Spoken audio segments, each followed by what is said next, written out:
Okay, so Ben, a draw on Saturday keeps your unbeaten run going. What improvements are you looking for tomorrow? I think say 7 points from 9 is good momentum, and obviously we want to keep that going.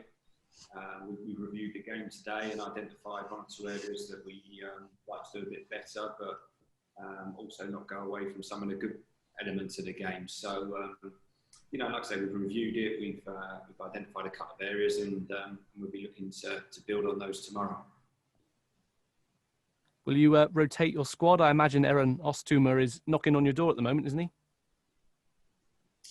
There's a number of players that can state a case for that, so we've assessed the players today, we've seen how they all were, everyone's had what they needed today, and then we'll make a decision on the team overnight and tomorrow morning and decide which way we go for the game. You said on Saturday you were waiting on news for Ali Koiki. Any update on bringing him to the club? No, there isn't at the moment, I'm afraid. We're still waiting on that, but we're hoping to get news today, but no news as yet. Okay, looking at matters on the pitch then. So Rovers' away form is identical to their home form at the moment. So is your style of play better suited to one over the other at the moment? No, to be fair, I'm not one that pays much attention to home or away. We don't set up any differently or cater to being at home or away from home. I think the only difference for us in terms of the home games is just missing the crowd. That's the only difference. I think what goes on the pitch is down to the players and how we've prepared and what we've done. So. We don't go there and set up any differently. Playing away is what we would do at home. And what do you expect from a Shrewsbury side? They've drawn 3 of their 5 matches this season, so it's a kind of unpredictable, I guess. Yeah, I think with them, looking at their performances this season, they've probably been a bit hard done by in a couple of games, and then. Got a win on Saturday when probably they weren't as good as they had been in previous games. So, they've got a good defensive record this season. They're certainly robust and certainly strong. I mean, the 2 centre-backs in particular, they certainly don't mind a challenge. You can see how they've adapted their game this season from last and what they're trying to develop at the club. And as always, we've looked at them and analyse what we think and what we feel we need to do.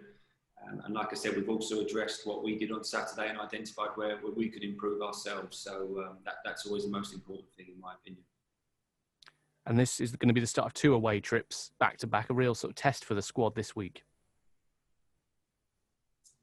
Yeah, I think this period now for the next 2 to 3 months is going to be very intense. It's going to be very demanding in terms of games. So, I said after the game on Saturday, this is something we've had in our mind from day one of pre-season in terms of building up to this point, but also now the importance of rest and recovery between games. And we're happy with the squad we've put in place in terms of being able to get teams onto the pitch, but how we rest and recover and fingers crossed don't pick up any injuries over this period. That's going to be a big factor in how we do and how every team does over this period. And is it a test for you as a manager as well, of sort of thinking strategically of, do you go, I know every manager says going game by game, but do you look at, as you say, the next 2 or 3 months and thinking what games will be suited for different players? To a certain degree, yes, but you've also got to consider the form of the players going in from previous games, and we plan in terms of training itineraries and loads, etc. You can't predict too far ahead with games because, for example, how we play tomorrow night and how the players perform is going to be a big factor in what team goes onto the pitch on Saturday. So we plan in as much detail and in as much depth as we can, but the focus never goes beyond the next game in terms of don't get ahead of yourselves. We're only focused on Tuesday night at the moment, and once that game is finalised, then we will move on to the Accrington game. And does this early 6 p.m. kickoff help you? And do you think early kickoffs could continue even when crowds can turn? It's because it's 6 p.m, isn't it, on tomorrow night?